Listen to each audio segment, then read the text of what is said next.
నిన్న ముఖ్యమంత్రి మాట్లాడుతున్నాడు, గాయపడి ఉన్నాం రెచ్చగొట్టొద్దు. ఆయన చిట్చాట్ చేసినట్టున్నారు. గాయపడి ఉన్నాం రెచ్చగొట్టొద్దు, 50% సీట్ల పెంపుతో అంతరం ఇంకా పెరుగుతుంది, అప్పుడు దక్షిణాది ప్రజల నుంచి రియాక్షన్ తప్పదు, ప్రజా ఉద్యమాలకు దారి తీస్తుంది, వెనక్కి తీసుకోక తప్పదు, ఆర్థిక వ్యవస్థలో దక్షిణాది వాటా ఆధారంగా సీట్ల పెంపు, ఈ అంశాన్ని మెరిట్గా తీసుకొని డీలిమిటేషన్ చేపట్టండి. రాజకీయ కారణాలతోనే కొన్ని పార్టీలు దీనిపైన సైలెంట్గా ఉన్నాయి. మహిళా రిజర్వేషన్లలో ఓబీసీలకు కోటా కల్పించాలి ముఖ్యమంత్రి. ఇప్పుడు ఆర్థిక వ్యవస్థలో దక్షిణాది వాటా మెజారిటీ వాటా నార్త్తో కంపేర్ చేస్తే హైదరాబాద్ కానీ, బెంగళూరు కానీ, లేకపోతే తమిళనాడు కానీ, చెన్నై కానీ, ఇంకా మిగతా అన్ని రాష్ట్రాలు, ఈ సౌత్లో దక్షిణాది రాష్ట్రాలు, నార్త్ రాష్ట్రాలతో కంపేర్ చేసుకున్న యూపీ కానీ, గుజరాత్ కానీ, ఇంకే రాష్ట్రాలతో కంపేర్ చేసుకున్నా మన దగ్గర ఐటీ ఎగుమతులు అన్నవి చాలా ఎక్కువ. ఓవరాల్ కేంద్ర బడ్జెట్లో మన వాటానే, కేంద్ర ఆదాయంలో మన వాటానే చాలా ఎక్కువగా ఉంటుంది. సో ముఖ్యమంత్రి ఏమంటున్నంటే ఆర్థిక వ్యవస్థని బేస్ చేసుకొని దక్షిణాది వాటా ప్రకారంగా సీట్ల కేటాయింపు చేయండి అంటున్నాడు. మరి దానికి అసలు ఆ లైన్లో రాజ్యాంగం ఏమైనా ఒప్పుకునే అవకాశం ఉందా? ఆర్థికంగా రాజకీయంగా కొనసాగుతున్న వివక్షతో దక్షిణాది రాష్ట్రాలు ఇప్పటికే గాయపడి ఉన్నాయి. డీలిమిటేషన్ పేరుతో రెచ్చగొట్టొద్దని ముఖ్యమంత్రి రేవంత్ రెడ్డి కేంద్ర ప్రభుత్వాన్ని హెచ్చరించారు. ఎన్డీఏ చెబుతున్న మాదిరిగా 50% సీట్ల పెంపుతో ఉత్తరాది దక్షిణాది రాష్ట్రాల మధ్య అంతరం మరింతగా పెరిగి తీవ్ర అన్యాయం జరుగుతుందని స్పష్టం చేశారు. అయినా ముందుకెళ్లి సీట్ల పెంపును చేపడితే దక్షిణాదిన ప్రజల నుంచి రియాక్షన్ వస్తుంది, వివక్ష ఏర్పడి అది ఎక్కడికైనా దారి తీస్తుంది, మీడియా ప్రతినిధులు వివరణ కోరగా ప్రజా ఉద్యమాలకు దారి తీస్తుంది. డీలిమిటేషన్ విషయంలో కేంద్రం ముందుకెళితే నల్ల చట్టాలు వెనక్కి తీసుకున్న మాదిరిగా దీన్ని కూడా వెనక్కి తీసుకోక తప్పదు అని హెచ్చరించారు. ద్రవిడులమని ఇప్పటికే చిన్నచూపు చూస్తున్నారని, రాజకీయంగానే వివక్ష చూపిస్తున్నారని తెలిపారు. సీట్ల పెంపుతో దక్షిణాది ఉత్తరాది రాష్ట్రాల మధ్య ప్రస్తుతం ఉన్న అంతరం ఇక ఏమాత్రం పెరగరాదు అని స్పష్టం చేశారు. సిడబ్ల్యూసీ భేటీలో చర్చకొచ్చిన అంశాలు ప్రస్తావిస్తూ డీలిమిటేషన్తో దక్షిణాది రాష్ట్రాలకు, తెలంగాణకు జరిగే అన్యాయాన్ని వివరించాను. పార్టీ అధిష్టానం తన అభిప్రాయాలను నోట్ చేసుకుంది. పునర్విభజనపైన ఇండియా కూటమి పక్షాలతో చర్చించాలని సిడబ్ల్యూసీ భేటీలో నిర్ణయించాం. నియోజకవర్గాల పునర్విభజనతో పెద్ద రాష్ట్రాలు మరింత పెద్దగా, చిన్న రాష్ట్రాలు మరింత చిన్నగా మారతాయి. కేంద్రంలో కాంగ్రెస్ అధికారంలో ఉన్నప్పుడు టాప్ 10 ప్రాధాన్యం ఉన్న శాఖల్లో కనీసం 4 దక్షిణాదికి ఇచ్చిందని, ఉత్తరాదికి చెందిన వ్యక్తి ప్రధానిగా ఉంటే దక్షిణాదికి రాష్ట్రపతి పదవి ఇచ్చి సమతుల్యత పాటించిందని గుర్తు చేశారు. జనాభా ప్రాతిపదికకు బదులు దేశ ఆర్థిక వ్యవస్థలో దక్షిణాది రాష్ట్రాల వాటా ఆధారంగా సీట్ల పెంపును ఎందుకు చేపట్టకూడదని రేవంత్ రెడ్డి ప్రశ్నించారు. ఆర్థిక వ్యవస్థలో 40% వాటా దక్షిణాది రాష్ట్రాలది. ఈ అంశాన్ని మెరిట్ లెక్కన తీసుకొని సీట్ల పెంపు చేపట్టాలని డిమాండ్ చేశారు. ఉత్తరాది రాష్ట్రాలతో పోలిస్తే దక్షిణాది రాష్ట్రాలకు అన్యాయం జరుగుతున్న దృష్ట్యా దక్షిణాదికి ఉండే మెరిట్ అంశాల ఆధారంగా సీట్ల పెంపు చేపట్టాలని సూచించారు. జనాభాలో 2.5% ఉన్నప్పటికీ దేశ ఆర్థిక వ్యవస్థలో తెలంగాణది 5% వాటా. యూపీ కేంద్రానికి చెల్లించే రూపాయికి తిరిగి 3 రూపాయల 50 పైసలు ఇస్తున్నారు. అంటే వాళ్ళు రూపాయి ట్యాక్సులు కడితే 3 రూపాయల 50 పైసలు ఇస్తున్నారు. మధ్యప్రదేశ్కు 2 రూపాయల 50 పైసలు ఇస్తున్నారు. బీహార్కు 4 రూపాయల 50 పైసలు ఇస్తున్నారు. దక్షిణాది రాష్ట్రాలకు మాత్రం కేవలం రూపాయి ట్యాక్సులు కడితే 50 పైసల లోపే పొందుతున్నారు. అండ్ దాంతోపాటు నైరుతి రాష్ట్రాలు అంటే సౌత్ వెస్ట్ రాష్ట్రాలు ఆర్థికంగా ఆధిపత్యం చెలాయిస్తే ఉత్తరాది రాష్ట్రాలు మాత్రం రాజకీయంగా ఆధిపత్యం చెలాయిస్తున్నాయి. ప్రస్తుతం జరుగుతున్న జనగణన ఆధారంగా డీలిమిటేషన్ చేపట్టాలి. తెలంగాణలో కులగణనను 5 నెలల్లో చేశాం, కేంద్రం తలుచుకుంటే 6 నెలల్లో పూర్తి చేస్తుందని, వచ్చే 2027 మార్చి వరకు జనగణన ప్రక్రియను పూర్తి చేయొచ్చని వ్యాఖ్యానించారు. ఆ తర్వాత 12 నెలల్లో డీలిమిటేషన్ పూర్తి చేసి మహిళా రిజర్వేషన్లపై ముందుకెళ్ళొచ్చని అభిప్రాయపడ్డారు. సో ఇట్లా ఇగో కేరళ యూపీ మధ్య లోక్సభ సీట్ల అంతరం ఇప్పుడు 60, కేరళకి యూపీకి మధ్యలో.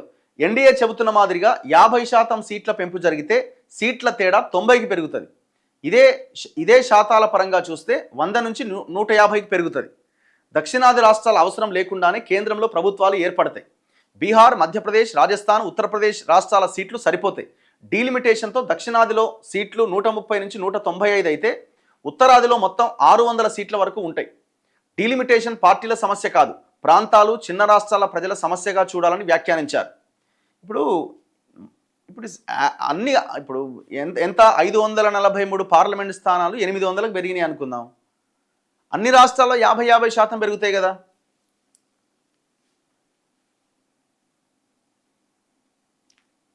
ఈయన చాలా అంశాల గురించి చిట్చాట్లో మాట్లాడినట్టున్నాడు. గద్దర్ను కిషన్ రెడ్డి కలిసిన విషయం మోదీకి తెలియదేమో. ఏది మొన్న ఆయన అన్నాడు కదా, అమిత్ షా పార్లమెంట్లో గద్దర్ని రాహుల్ గాంధీ కలిసిండు, మావోయిస్టు భావజాలం ఉన్న వ్యక్తిని ఎట్లా కలిసిండు అని ఏదో క్వశ్చన్ చేసిండు కదా, దాని మీద గద్దర్ గురించి ఇటీవల ప్రధాని మోదీ చేసిన వ్యాఖ్యలపై, మోదీ కాదా చేసింది, అమిత్ షా చేసిన వ్యాఖ్యలపై రేవంత్ రెడ్డి స్పందించారు. గద్దర్ను కిషన్ రెడ్డి కలిసిన విషయం మోదీకి తెలియదేమో అని ఎద్దేవా చేశారు. బీఆర్ఎస్లో జీవన్ రెడ్డి చేరిక, కాంగ్రెస్పై కేటీఆర్ విమర్శలపై స్పందిస్తూ జీవన్ రెడ్డి చేరికను లాస్ట్ సప్పర్గా అభివర్ణించారు. అంటే డిన్నరా? ఆలె నరేంద్ర, దేశిని చినమల్లయ్య, ఈటల రాజేందర్, విజయశాంతి, పొన్నాల లక్ష్మయ్య పరిస్థితి ఏమైందో అందరికీ తెలిసిందే కదా అని వ్యాఖ్యానించారు. పొన్నాల లక్ష్మయ్యను బీఆర్ఎస్లో ఎప్పుడైనా చూశారా అంటూ ప్రశ్నించారు. జూపల్లి, తుమ్మల బీఆర్ఎస్ నుంచి పోటీ చేసి ఓడిపోయాక వారి మీద గెలిచిన వారిని పార్టీలోకి చేర్చుకున్నారు. జూపల్లి, తుమ్మల కనీసం వార్డు మెంబర్ అభ్యర్థిని ఎంపిక చేసే అవకాశం కూడా లేకుండా పోయింది ఎప్పుడు ఆనాడు అని ఆయన చెప్తున్నాడు. అంటే జీవన్ రెడ్డి అందులోకి పోయింది ఇక ఆయన ఇబ్బంది పడడం తప్ప ఏం లేదన్నది ముఖ్యమంత్రి మాట్లాడుతున్నది. సో ఇట్లా ఈ సీట్ల పెంపు, దాంతోపాటు మహిళా రిజర్వేషన్లో ఓబీసీ కోటా అడుగుతున్నారు. వీళ్ళు అడగడానికి ఏముంది? ఇప్పుడు ఒక నాయకుడు ఒక అంశాన్ని లేవనెత్తంగానే సరిపోదు, లేవనెత్తంగానే అవును లేదు ఆయన మాట్లాడిండు దాని గురించి అంటే సరిపోదు, దాని మీద కార్యాచరణ రూపొందించాలి, ఇప్పుడు మహిళా రిజర్వేషన్లో ఓబీసీ బిల్లు, ఓబీసీ మహిళల సంగతి ఏందని రేవంత్ రెడ్డి అడుగుతున్నాడు, బాగానే ఉంది, కానీ దాని మీద నువ్వు మాట్లాడితే సరిపోదు కదా. ప్రోగ్రామ్ ఏది, కార్యాచరణ ఏది? ఎట్లాగో వాళ్ళు చేసుకుంటూ పోతారు, ఇది ఎట్లాగ ఆగదు, ఇది ఓ మాట అనేస్తే అయిపోద్ది కదా అని అనుకుంటే జనాలు అంత ఇదేం కాదు కదా. ఎందుకంటే మీ మీద ఆల్రెడీ ఒక బాధ్యత ఉన్నది. ఓవరాల్ రిజర్వేషన్స్లో ఓబీసీల కోటా 42% మేము పెంచుతామని మీరు హామీ ఇచ్చి 2 బిల్లులు ఇక్కడ తీర్మానం చేసి కేంద్రానికి పంపించారు, మా పని అయిపోయింది అనుకుంటున్నారు. కానీ ఆ 2 బిల్లులు ఎక్కడున్నాయి, ఎంతవరకు వచ్చింది, దాని మీద ఉద్యమం ఏందన్నది ఏమైనా ఆలోచిస్తున్నారా? మొన్న పార్లమెంట్ సమావేశాలు ఏమైనా అడిగే ప్రయత్నం చేసిరా? లేదు కదా. ఇది మీ చిత్తశుద్ధి. పోనీ రాహుల్ గాంధీ ఏమైనా అడిగే ప్రయత్నం చేసిందా? లేదు కదా.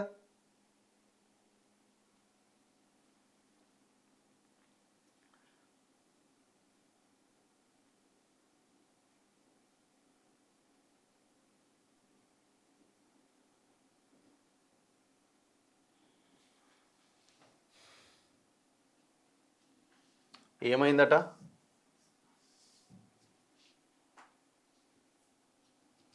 అన్న అమీన్పూర్లో హైడ్రా మరియు చాలామంది పోలీసులు ఉన్నారు, కొంచెం మాట్లాడండి, ఏం జరిగింది? What happen? ఇల్లు కూలగొడుతుండా? ఇదే పని కదా మనది, ఇంకేమైనా కొత్త పని ఏమైనా పెట్టుకుంటాడా ముందర? ఫుట్పాత్ల దగ్గర ఉన్న పండ్ల బండ్లు, చాయ్ బండ్లు మొత్తం ఎత్తేస్తున్నారు. ఏమనంటే రోడ్డు ఆక్రమించారు వీళ్ళని. ఇక అంత ఇమీడియట్గా వాళ్ళ జీవితాల మీద బుల్డోజర్లు పంపించాల్సిన అవసరం ఏమొచ్చిందో, ఎంత గొప్పగా మీరు ఫస్ట్ ఉన్న రోడ్లు బాగు చేయరాదు. ఉన్న రోడ్లు బాగు చేసి వాళ్ళకి ఎక్కడైనా ఏర్పాట్లు ఎక్కడైనా చేసి ఇక్కడ కాదు మీ బిజినెస్ ఇంకో దగ్గర పెట్టుకునేలాగా వాళ్ళకి, ఎందుకంటే వాళ్ళు సంవత్సరాలుగా వాళ్ళు ఆ రోడ్డు మీద అడుక్కుంటున్న వాళ్ళు, ఆ రోడ్డు మీద వ్యాపారం చేసుకుంటున్న వాళ్ళు కదా. సో పోనీ నిన్న మొన్న పెట్టిరంటే సరే, దాన్ని తీసేసిరంటే ఒక అర్థం ఉన్నది. 20 ఏళ్ళు 30 ఏళ్ళ నుంచి ఒక గల్లీలో లేకపోతే ఒక బస్తీలో ఒక రోడ్డు పక్కన బండి పెట్టుకుంటే రాని ఇబ్బంది ఇప్పుడే సడన్గా ఏమొచ్చింది? మీరు చూడండి, నిన్న మొన్న దాదాపు 4-5 రోజులు అదే పనిలో ఉన్నాడు రేవంత్ రెడ్డి. హైడ్రా అమీన్పూర్లో అట కూలగొడుతున్నారు అటు ఇల్లు.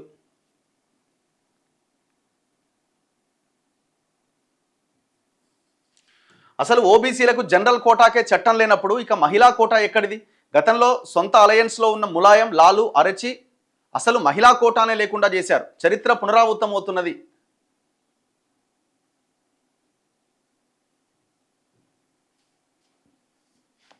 సో ఇవాళ మహాత్మా జ్యోతిబా పూలే జయంతి, ద్విశతాబ్ది ఉత్సవాలు ఏదో ప్రారంభమైనట్టున్నాయి.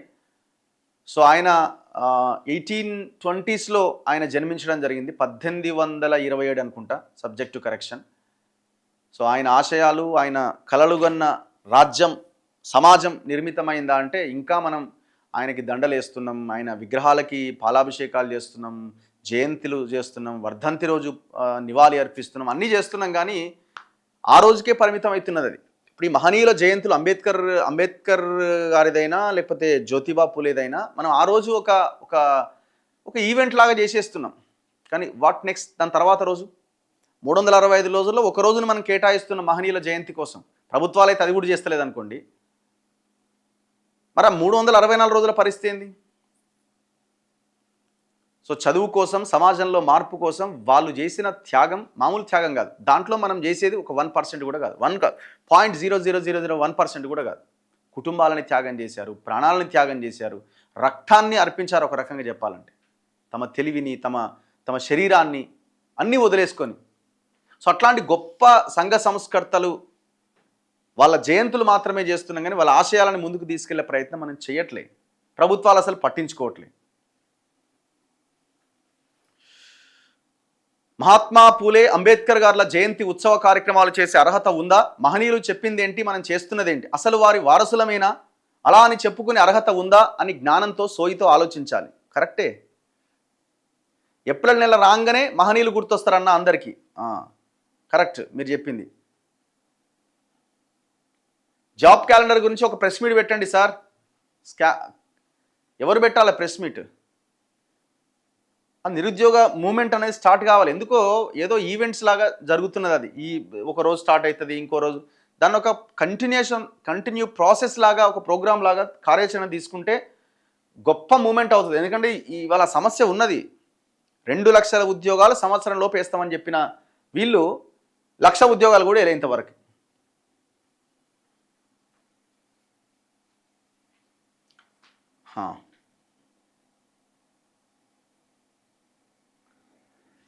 నువ్వు కూడా అలా అంటావేంటన్నా? అక్రమంగా కట్టిన వాటిని కూలగొట్టొద్దా? ఏది అక్రమం మీరు తేల్చండి. ఇప్పుడు ఇది అక్రమం అని మీరు లైన్లు గీసుకుంటూ పోతే ఎన్ని ఇల్లు మొత్తం నాశనం అయిపోతుంది మొత్తం. ఏది అసలు అక్రమమా సక్రమమా ఎట్లా మనం డిసైడ్ కావాలా? అది అక్రమమైనప్పుడు అధికారులు పర్మిషన్లు ఎందుకు ఇస్తున్నారు? ఫస్ట్ ఏది కూలగొట్టాలా? సరే అక్రమమే అనుకుందాం. ఎక్కడి నుంచి స్టార్ట్ చేయాలి అక్రమం? పెద్దోడి నుంచి స్టార్ట్ చేయాలన్నా, పేదోడి నుంచి స్టార్ట్ చేయాలన్నా? వాడు పెద్దోడు మంచిగానే ఉంటాడు, వాడు అక్రమమైనా సరే వీనితో వాటాలు పంచుకొని వాడి ఇన్ఫ్లుయెన్స్తో వాడి బిల్డింగ్ కాపాడుకుంటాడు. పేదోడు మాత్రం వాడికి ఇన్ఫ్లుయెన్స్ లేక, డబ్బు ఏం చేయలేక వాడి ఇల్లు కూలగొడతాడు.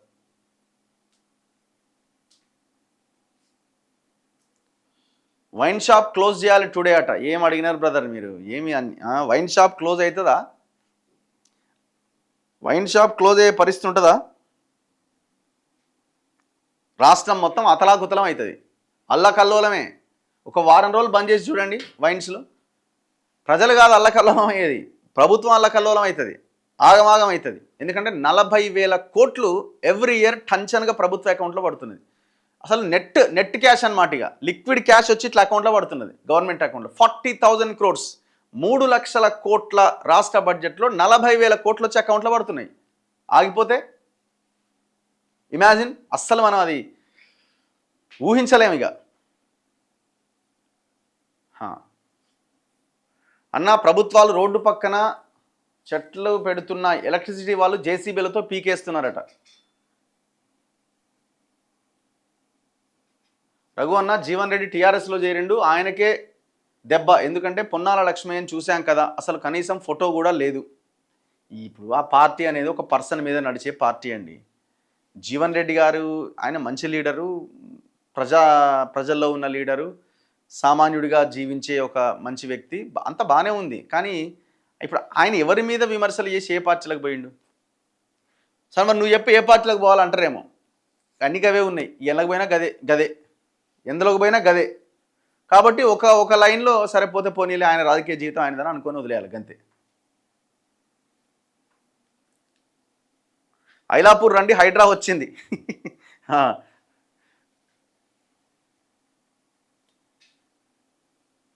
చలో. రేవంత్ రెడ్డి అధికారంలోకి రాకముందు మల్లారెడ్డి కబ్జాలు అని చెప్పి పేపర్లు పట్టుకొని తిరిగిండు కదా, మరి ఇప్పుడు ఏమైంది? వాటాలు సెట్ అయినాయి. అవడానికి ఏముంటుంది? ఇప్పుడు అల్లుడు మామ ఇద్దరు కలిసి వేం నరేంద్ర రెడ్డిని కలిసి రాప్పుడు వాటాలు సెట్ అయినప్పుడు ఒక జేసీబీ పోయింది, ఒక పిల్లర్ గులగొట్టి వచ్చింది, పిల్లరో గోడనో ఏదో సంథింగ్. ఎప్పుడు 6 నెలల కింద. దాని తర్వాత సెట్ అయింది, హైడ్రాక్ సెట్ అయింది, రంగనాథ్కి రేవంత్ రెడ్డికి సెట్ అయింది, అయిపోయా. చెరువులు కబ్జా చేసి కట్టలే, అది వాస్తవం కాదా?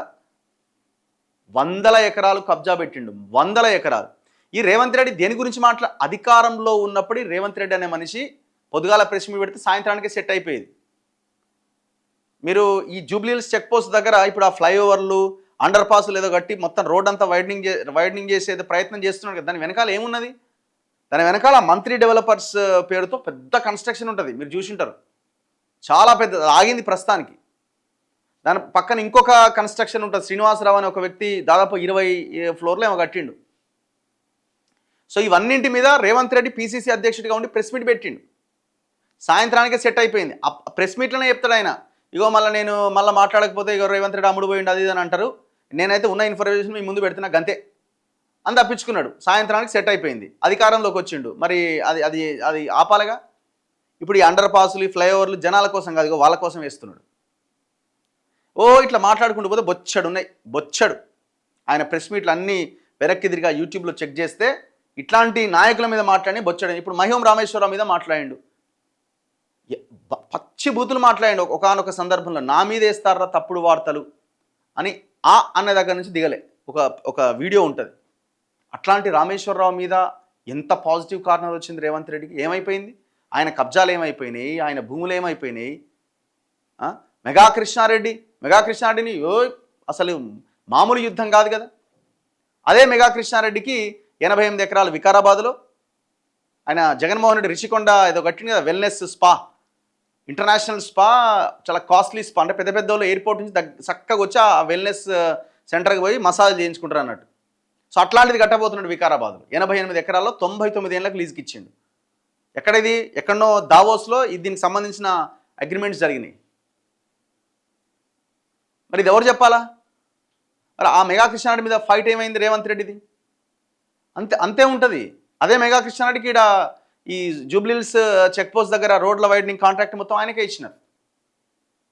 స్కూల్ పిల్లల బ్యాగులు, ప్లేట్లు, గిలాసాల కాంట్రాక్ట్ కూడా ఆయనకే ఇవ్వబోతున్నారట. నిన్ననే నేను ఒక వీడియో చేసిన. 500 నుంచి 600 కోట్ల టెండర్ అది. మన తెలంగాణలో ఉన్న నోట్బుక్స్ తయారు చేసే పరిశ్రమలు, చిన్న చిన్న కంపెనీలు పెట్టుకొని నడిపిస్తున్న వాళ్ళకి అన్యాయం చేస్తూ పెద్ద కంపెనీలకు ఇవ్వబోతున్నారు. దాదాపు 100-200 కోట్లు కొట్టబోతున్నారు. ఇది రేవంత్ రెడ్డి తీసుకొస్తున్న మార్పు. ఏం మార్పు ఆయన తీసుకొచ్చేది?